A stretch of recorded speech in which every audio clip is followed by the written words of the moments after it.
CMR ఇప్పుడు మరింత వైభవంగా విశాలంగా మన ఉప్పల్లో గ్రాండ్ రీఓపెనింగ్ 28 మార్చ్. ఓం అరుణాచలేశ్వరాయ నమః. జనాలు నమ్మరు కానివ్వండి, ప్రతి దానికి ఒకటి ఉంటుందమ్మా. శతకోటి దరిద్రానికి అనంత కోటి ఉపాయాలు ఎప్పుడూ ఉంటాయి. కానీ జనాలు ఏవి తొందరగా నమ్మటానికి సిద్ధపడరు. మీరు ఇప్పుడు ఏదైతే అన్నారో వీటికి మూలం ఇంతమంది ఇన్ని వీడియోలు చేయాల్సిన అవసరం లేదమ్మా. ఒక్క విషయం నేను చెప్తాను, దాన్ని ప్రతిరోజు ప్రతి ఇంట ఒక్కసారి ఆచరిస్తే ఎవ్వరూ వచ్చి ఇక్కడ కూర్చొని ఈ రెమెడీ చేయండి ఆ రెమెడీ చేయండి అని చెప్పవలసిన అవసరం అయితే జన్మకి ఎవరికి అవకాశమే ఉండదు.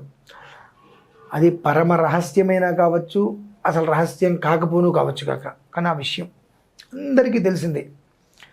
ఏం చేస్తారంటే రెండు ఉసిరికాయలు తెచ్చుకొని, ఏమీ దొరకలా, అంత కామాక్షి అమ్మవారి ఫోటో చక్కగా ఎర్ర రంగు చీరలో కట్టుకున్న ఫోటో వస్తుంది. ఒక ఫోటో పెట్టుకొని అమ్మవారి ముందు మనకు దీపపు కుందులు ఉంటాయి, ఆ కుందులు రెండు పెట్టుకొని ఆ కుందులలో ఉసిరికాయ రెండు అటొకటి పెట్టి 3 కుంభవత్తులు కలిపి ఒక్కొక్క దాని మీద 3 పొయ్యిరాలలాగా 3 వైపులు వచ్చేటట్టుగా పెట్టి శుభ్రంగా దగ్గరికి నిలబెట్టి నూనెలో ముంచేసి పెట్టేసి, లేదా ఆవు నెయ్యి అయినా సరే పెట్టేసేసి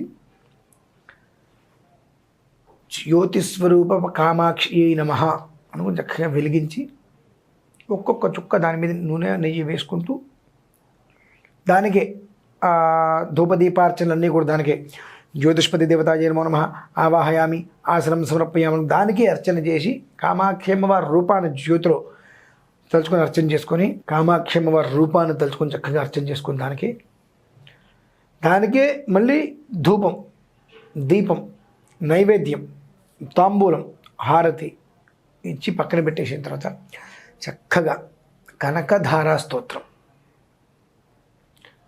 ఈ కనకధారా స్తోత్రం అనేటువంటిది మీరు నేను చెప్పింది కాదు, సాక్షాత్ అన్నట్టుగా ఆది శంకరాచార్య స్వామి వారే కనకధారా స్తోత్రం పారాయణ చేసినప్పుడు ఆ ఒక్క కనకధార వర్షం, కనకధార అంటే అది ఎలా పడుతుంది అనేటువంటి విషయం ప్రతి ఒక్క మనిషికి తెలుసు, తెలియదనేటువంటి మాట లేదు. కానీ ఏ ఒక్కళ్ళైనా కష్టం వస్తుంది కదా మన కనకధారా స్తోత్రం చేద్దామని ఆలోచన చేస్తున్నారా? గుమ్మడి పండు దీపం పెడదామా, నిమ్మకాయ దీపం పెడదామా, ఏదో ఒక ఆలోచన చేస్తున్నారు, ఉప్పు దీపం పెడదామని చెప్పి.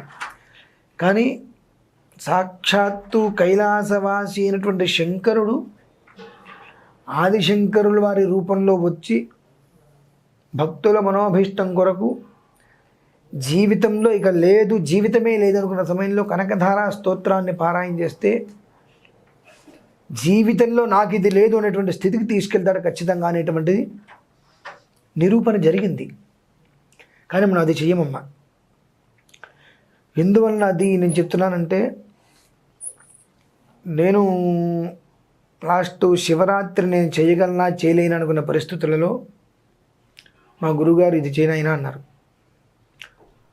నీ జపానుష్ఠానాల సమయంలో కనుక ఒకవేళ చేయడం కుదరకపోతే కనీసం విను అన్నారు. అంటే విన్నా అసలు దాని ఫలితం ఎంతగా వస్తుందనేటువంటి విషయం. మామూలుగా నాకు మంత్రానుష్ఠానాలు ఉంటాయి కాబట్టి అవన్నీ చేసుకున్నప్పుడు నీకు కనకధారా స్తోత్రం పారాయణ చేయడానికి నీకు ఒకవేళ సమయం కుదరలేదు అనుకో, విను కనీసం అన్నారు. ఎంతసేపు కుదిరితే ఎంతసేపు విను అన్నారు. దాని యొక్క ప్రభావం మహాశివరాత్రి అత్యంత వైభవంగా నిర్వర్తించగలిగాను. అప్పటి నుంచి అది ఏ రకంగా నన్ను కాపాడుతుందనేటువంటి విషయం స్వానుభవం.